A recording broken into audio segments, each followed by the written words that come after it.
The moment everything changed started quietly, almost behind the scenes, but its impact exploded online faster than anyone could have predicted. Rumors had been swirling, small whispers about Shedeur Sanders not getting along with teammates, not preparing properly, or lacking the arm strength to compete at the highest level. Each claim seemed designed to cast doubt on a young quarterback whose potential had everyone talking. On paper, it sounded convincing to someone who didn't watch him play, but anyone who followed Shedeur knew it wasn't just wrong. It was the complete opposite. And that's exactly why what happened next would shatter the narrative and put the world on notice. Coach Prime didn't respond with anger, with long statements, or with the kind of fiery posts people expected. Instead, he did something far more powerful. He stayed calm and he let the truth speak for itself. "God has the final say," he said. Simple, direct, unshakable. That one line wasn't just a response, it was a reminder that no matter how loud the rumors get, reality has a way of revealing itself. And the world took notice. Suddenly, Shedeur Sanders wasn't just another young quarterback with hype. He became the most Googled athlete of the year. And that didn't happen by accident. People weren't searching for someone weak or unprepared or failing. They were searching for the story that contradicted the lies, the story that proved everyone wrong. Meanwhile, inside the Cleveland Browns organization, the fallout was immediate. Coaches and front office staff who had tried to spin the narrative found themselves scrambling. Weak stories meant to discredit Shedeur weren't landing. Instead, they were highlighting the incompetence of the people pushing them. Fans smelled it instantly. The moment Shedeur stepped on the field, every claim made against him began to crumble. He wasn't just proving critics wrong in theory. He was showing it in real time with precision, confidence, and an unshakable presence that made even casual observers sit up and pay attention. What's remarkable about this moment isn't just the performance or the searches or even the viral headlines. It's the way it exposed the truth behind the headlines. The accusations felt coordinated, but the reality was unstoppable. Shedeur didn't need to argue. He didn't need to defend himself. He just played. And in doing so, he showed the world that no narrative, no rumor, and no media attempt to rewrite history could keep the truth hidden. By the time the dust settled, the story had shifted completely. What started as whispers about a young quarterback supposedly struggling with leadership and skill turned into a global discussion about talent, resilience, and the power of staying focused under pressure. The moment everything changed wasn't just about Shedeur Sanders. It was about the undeniable fact that results, confidence, and determination can outshine even the loudest falsehoods. And for those watching closely, it was only the beginning of a saga that would shake an entire franchise and challenge the way fans and media see the game forever. If you enjoyed this breakdown and want to stay locked in on all the latest NFL drama, make sure you hit that like button. It helps the video reach more people who love this content just like you. And if you're new here, subscribe to the channel and turn on notifications so you never miss another update, reaction, or storyline as it unfolds in real time. I also want to hear from you in the comments. What do you think about Shedeur Sanders' performance and the Browns' collapse? Drop your thoughts below and let's talk about it. And don't forget to share this video with friends who follow the NFL. Your support truly keeps the channel moving forward. The story began quietly, almost like a whisper that was meant to stay contained. But whispers have a way of growing, especially when they involve someone like Shedeur Sanders. Reports started surfacing about him not getting along with teammates, skipping meetings, or having poor study habits. Some even claimed he didn't have the arm strength to compete at the professional level. On the surface, these stories looked like insider insight, but anyone who actually watched him play knew something didn't add up. The rumors were detailed, they sounded plausible, and they were timed perfectly. That combination was dangerous. Inside the Browns organization, it seems like some people wanted the public to believe Shedeur was a problem, someone who needed to be managed rather than celebrated. Weak stories started circulating in media outlets and social platforms. They painted him as unprepared, immature, and even uncoachable. But the problem with trying to tear down someone as talented as Shedeur is that talent has a way of speaking for itself. Fans noticed the disconnect immediately. How could someone so calm under pressure, so precise in his throws, and so respected by teammates suddenly be difficult. Something wasn't right. The narrative wasn't just about skill. It was about character, leadership, and intelligence, all the intangibles that make or break a quarterback at the highest level. Accusations about poor preparation, lack of focus, or weak leadership weren't just misleading. They were the opposite of reality. And yet, they were being repeated as if fact. It was a story designed to stick, to make people doubt a player before he had even fully stepped on the field. That's what made this moment so explosive. People saw the claims, then they saw Shedeur on the field, and the contrast was stark. The narrative didn't survive scrutiny. Fans and media alike began to question the credibility of the information. Social media lit up with comments, clips, and debates. The more people looked, the more obvious it became that the story being pushed wasn't just exaggerated, it was entirely manufactured. Those who tried to control the narrative ended up exposing their own flaws in judgment and transparency. What was meant to undermine Shedeur ended up highlighting how desperate and disorganized the Browns' front office seemed to be. This section of the story also set the stage for the next major twist, Coach Prime's response. By staying calm and refusing to play into the drama, he turned what was supposed to be a damaging situation into a moment of validation for Shedeur. The false narrative didn't just fail, it backfired, making Shedeur look stronger, smarter, and more composed than ever. And while the Browns scrambled to defend themselves, fans were already making up their minds. They didn't need an explanation. They had seen the truth unfold right in front of them. The narrative that was meant to damage Shedeur Sanders didn't just collapse, it created an entirely new storyline. A story of resilience, skill, and rising above falsehoods. A story that no rumor could ever fully erase. And that story was only getting started. When the rumors about Shedeur Sanders started spreading, most people expected Coach Prime to explode. After all, these were claims that could ruin a young quarterback's reputation before he even got a real chance to shine. But instead of reacting with anger, with long defenses, or with heated social media posts, Coach Prime did something far more powerful. He stayed calm and let the truth show itself. His response wasn't about shutting people up. It was about showing confidence in Shedeur's talent, leadership, and character. And in that calmness, he revealed far more than words ever could. God has the final say, he said. Simple, short, unshakable. That one line carried weight far beyond what anyone expected. It didn't just push back against rumors, it reframed the entire conversation. The narrative that had been carefully crafted to tear down a promising young quarterback suddenly looked weak and desperate. People noticed the contrast immediately. While critics and certain members of the media were scrambling to push their story, Coach Prime wasn't even in the fight. He didn't need to be loud. His confidence, paired with Shedeur's undeniable performance on the field, was louder than any statement or post. What made the response even more remarkable was the timing. The rumors had momentum, they were trending, and for a moment it seemed like the story might stick. But Coach Prime's approach interrupted that momentum.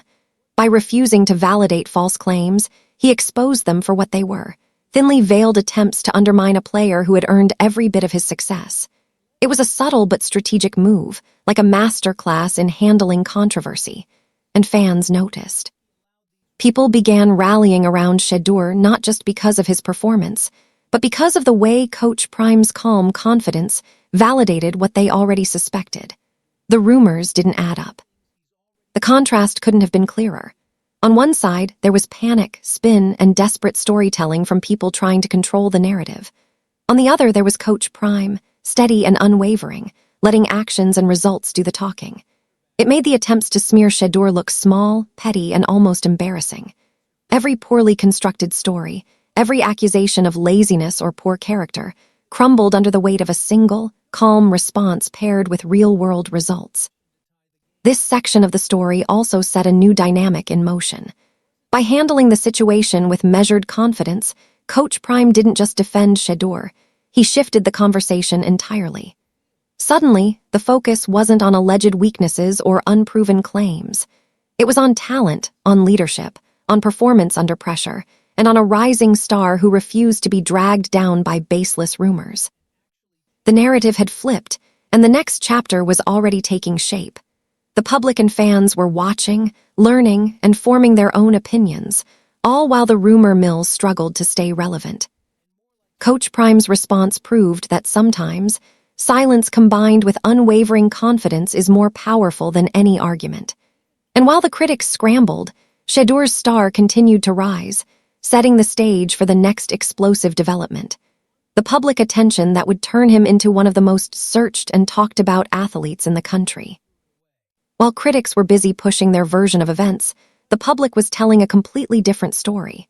Attention doesn't lie, and in Shedeur Sanders' case, it was louder than any headline. His name started dominating conversations across social media, sports shows, and search engines. Fans weren't just casually mentioning him, they were actively looking him up, replaying his highlights and questioning why someone drawing this much interest was being talked about like a liability. That disconnect raised eyebrows fast. People don't obsess over players they think are failing. They don't rush to search for someone they believe is unprepared or overrated. Attention follows belief. It follows curiosity. It follows star power. And Shedeur had all of it. Every clip of him staying calm under pressure, every throw delivered with confidence, every moment where he looked like the most composed player on the field only fueled that interest. The more negative narratives circulated, the more fans went looking for proof, and what they found didn't match the criticism at all. This is where the narrative truly started to crack. Public attention exposed what the rumors tried to hide. Instead of seeing a quarterback who lacked leadership, people saw someone commanding the offense. Instead of poor habits, they saw discipline and preparation. Instead of panic, they saw poise. The spotlight didn't hurt Shedeur, it protected him. Every search, every debate, every viral clip became another layer of defense against the stories being pushed behind closed doors.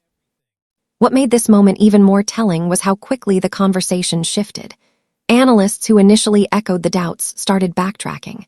Fans began calling out inconsistencies. Why was a player supposedly struggling drawing more attention than established veterans? Why did the energy around Shedeur feel electric while the criticism felt forced? The public wasn't buying what they were being sold, and once that happens, a narrative loses its power. Marketability also became impossible to ignore. Shedeur wasn't just a quarterback, he was a presence. Cameras followed him. Discussions centered around him. Younger fans connected with his confidence, while older fans respected his composure. That kind of appeal doesn't come from hype alone, it comes from authenticity. No amount of negative framing could erase what people were seeing with their own eyes. As the attention grew, so did the pressure on the Browns organization.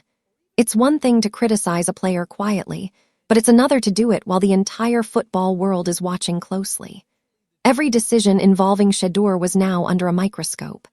Every coaching move sparked debate, and with each passing week, the public's interest only intensified, making it harder to justify the gap between how he was being discussed and how he was performing. And that's when the conversation took an even sharper turn. Because once fans saw the attention wasn't fading, they started asking a more uncomfortable question. If Shedeur was drawing this much belief and momentum, why didn't it feel like the organization trusted him the same way? What happened next would push that question to the forefront and change the tone of the entire debate. At some point, the conversation stopped being about opinions and started being about evidence. The on-field moments told a story that no rumor could survive. When Shedeur Sanders stepped into pressure-filled situations, he didn't flinch. He didn't rush throws or play scared. Instead, he stayed composed, read the field, and delivered when it mattered most. Those moments didn't just quiet critics, they forced people to reevaluate everything they'd been told about him. One of the biggest perception shifts came during comeback situations. With the game slipping away and the noise getting louder, Shedeur looked calm, almost unfazed. He moved the offense with purpose, made smart decisions, and kept his team alive when things could have easily spiraled. That kind of poise isn't teachable. You either have it or you don't, and every drive made it clearer that he did. Fans watching in real time weren't seeing a quarterback struggling to keep up. They were seeing someone who looked built for the moment. Pressure exposes the truth about players, and Shedeur passed that test repeatedly. When the pocket collapsed, he didn't panic. When defenders closed in, he found windows and escaped just enough to extend plays. Those flashes of control directly contradicted claims that he couldn't handle NFL-level speed or complexity. Even opposing defenders took notice. Respect shows up in subtle ways: body language, post-play reactions, and the way opponents talk about you afterward. And Shedeur was earning that respect snap by snap. What made these moments even more powerful was the consistency. This wasn't a single highlight or a lucky stretch. It was a pattern: decision-making, ball placement, leadership in the huddle. Teammates responded to him. You could see it in how they played harder, how they trusted him to guide them downfield. That's not something you fake. And it's not something that exists if a player is supposedly unprepared or disengaged. As more people watched the film, the narrative lost credibility. The gap between what was being said and what was being shown became impossible to ignore. Comment sections filled with fans pointing out missed reads that never happened, bad habits that weren't there, and leadership flaws no one could find. The field had become the ultimate fact-checker, and it wasn't siding with the critics. By this point, Shedeur wasn't just changing minds, he was changing expectations. The question was no longer whether he belonged, but why he wasn't being fully embraced. Each performance raised the stakes. Each moment of calm under pressure made the decisions around him more puzzling. Because when a quarterback shows that kind of command, organizations usually lean in, not pull back. And that's what made the next phase of this story so tense. The more Shedeur proved himself on the field, the more confusing the coaching decisions became. Fans could feel it building. Something didn't align. The performances were there. The belief was growing. Yet trust still felt limited. And that disconnect would soon spark the loudest backlash of all. As Shedeur Sanders continued to prove himself on the field, a new problem started to dominate the conversation, and it had nothing to do with his performance. It was the decisions being made around him. Fans weren't just watching games anymore. They were dissecting coaching choices in real time, trying to understand why momentum kept getting interrupted. The more Shedeur delivered, the more confusing those decisions became. One of the first red flags was the constant hesitation to fully commit. Quarterback rotations felt unnecessary. Moments where rhythm was building suddenly stalled. Instead of leaning into what was working, the coaching staff appeared cautious, almost reluctant, to let Shedeur fully own the offense. That hesitation didn't go unnoticed. Fans started asking why a quarterback playing with confidence and control was still being treated like a temporary option. Then came the decisions that made even casual viewers pause. Going for too early in situations where taking the extra point made more sense. Taking points off the board without a clear strategic payoff. Choices that didn't just feel aggressive, they felt reckless. When those risks failed, the spotlight didn't land on execution. It landed squarely on decision-making. And the common question kept surfacing: why gamble when your quarterback is giving you stability? But the moment that truly set everything off came when Shedeur led the team back from a significant deficit. Drive after drive, he brought them back into the game, showing leadership, precision, and poise under pressure. The energy shifted. The team believed. The crowd felt it.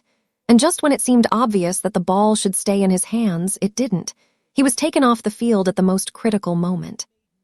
That decision stunned everyone. When your quarterback is locked in, when he's seeing the field clearly and controlling the pace, you don't remove him. You trust him. Yet the coaching staff chose otherwise, handing the moment to someone cold, someone who hadn't built that rhythm. It wasn't just questionable, it felt dismissive. The message it sent was loud, even if it wasn't intentional. After the game, explanations only made things worse. The reasoning felt vague and unconvincing, as if the decision was being defended simply because it had already been made. Fans weren't buying it. Analysts weren't buying it. The logic didn't line up with what everyone had just watched. Instead of clarity, the response created more confusion and frustration. This is where perception started to shift sharply. Coaching isn't just about play calling, it's about trust. And in that moment, trust looked absent. The decision didn't just cost momentum, it fueled a growing belief that something deeper was wrong. If Shedeur had earned those moments on the field, why was he being denied them? By now, the conversation had changed. It was no longer about whether Shedeur could play. It was about why he wasn't being allowed to fully lead. And that question opened the door to speculation that would soon dominate the entire discussion. Speculation that the coaching decisions weren't just mistakes, but part of something far more troubling. As confusion around the coaching decisions grew, a new conversation started gaining traction among fans, and it wasn't subtle. People began floating a theory, not a claim, not an accusation. A theory.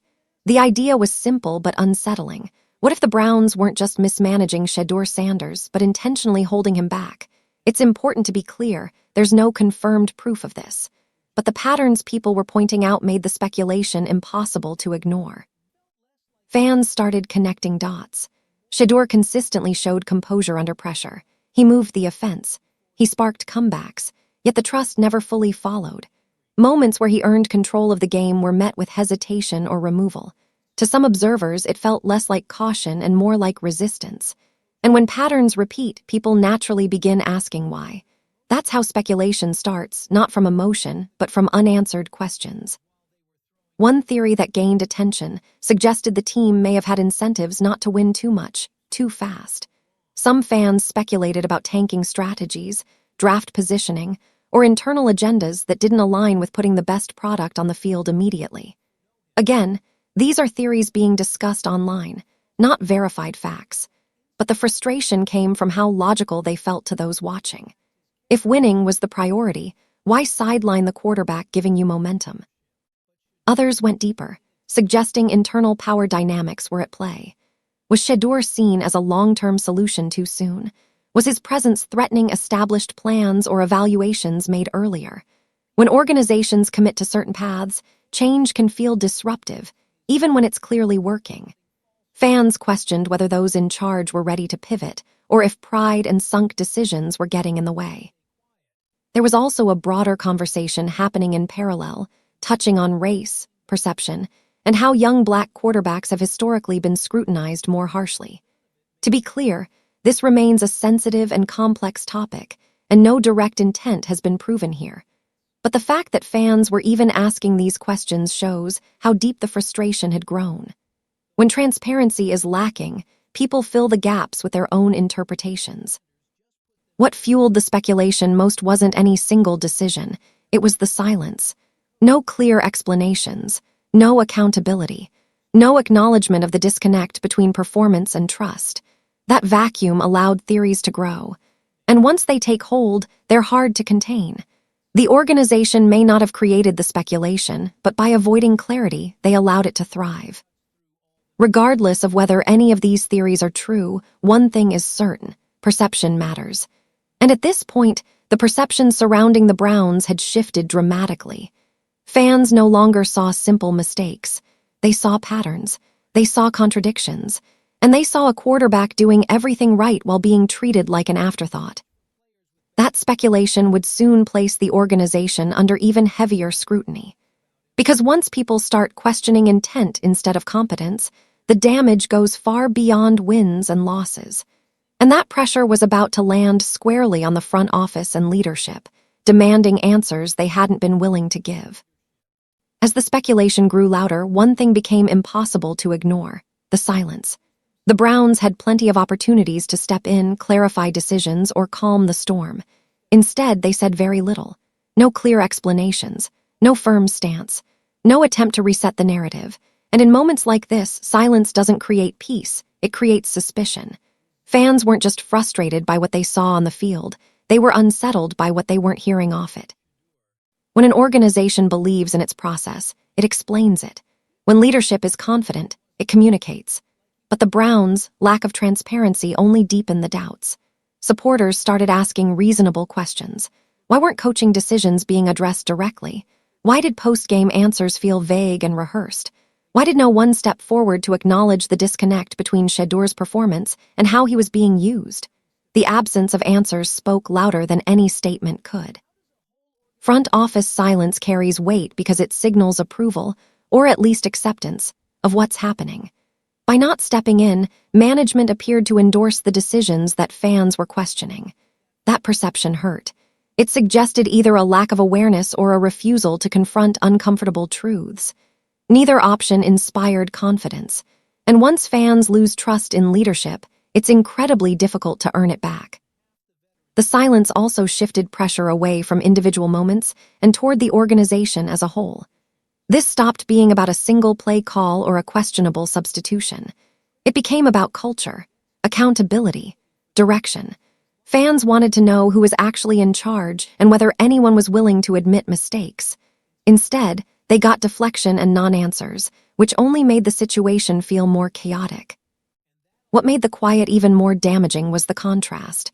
Around the league, teams facing controversy often address it head-on. They explain, adjust, and move forward. The Browns didn't.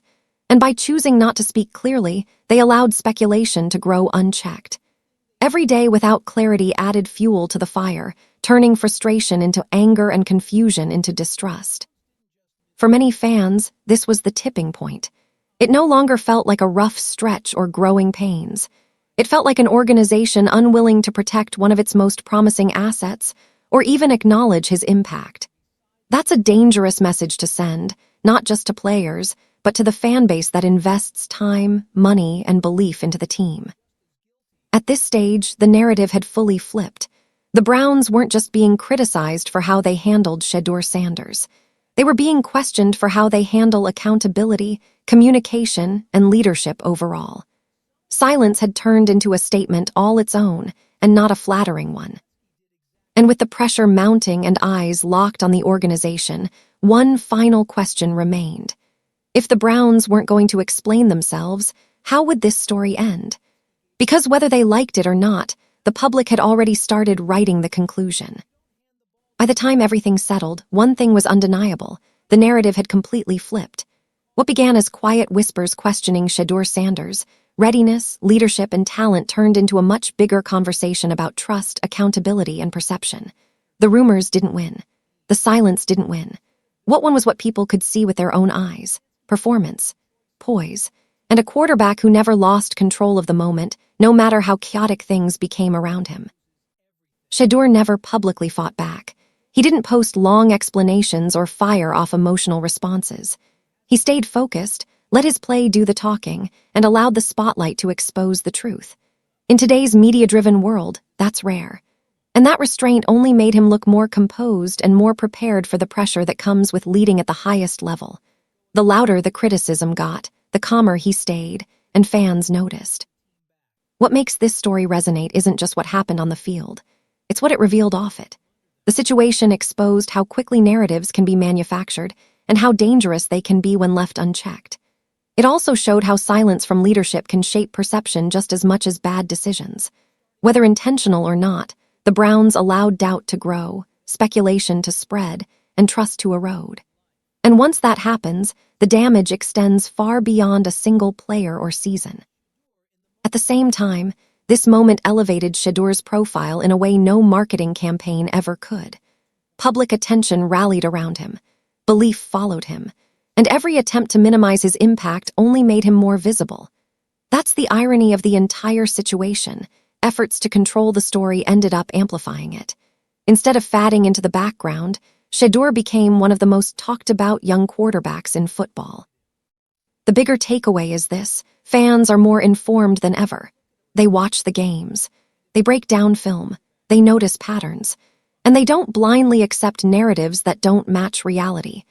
Once people saw the disconnect between what was being said and what was happening, they made up their own minds.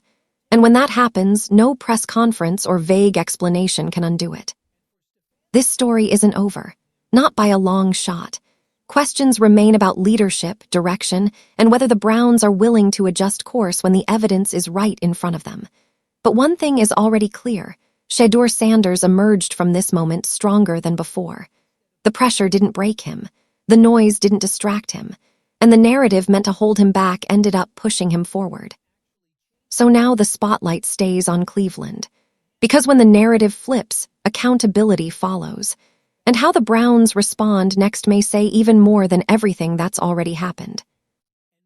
If you enjoyed today's breakdown and want to keep up with all the drama, trades, and behind-the-scenes action in the NFL, then don't forget to hit that like button. It really helps this channel grow and lets us know you love this kind of content. And hey, don't keep it to yourself. Share this video with your friends, your group chats, or anyone who loves football as much as you do. The more the conversation spreads, the better it gets. Most importantly, if you haven't already, make sure you subscribe to the channel and tap the notification bell. That way, you'll never miss when we drop fresh stories, wild rumors, or breaking updates that the mainstream media won't talk about.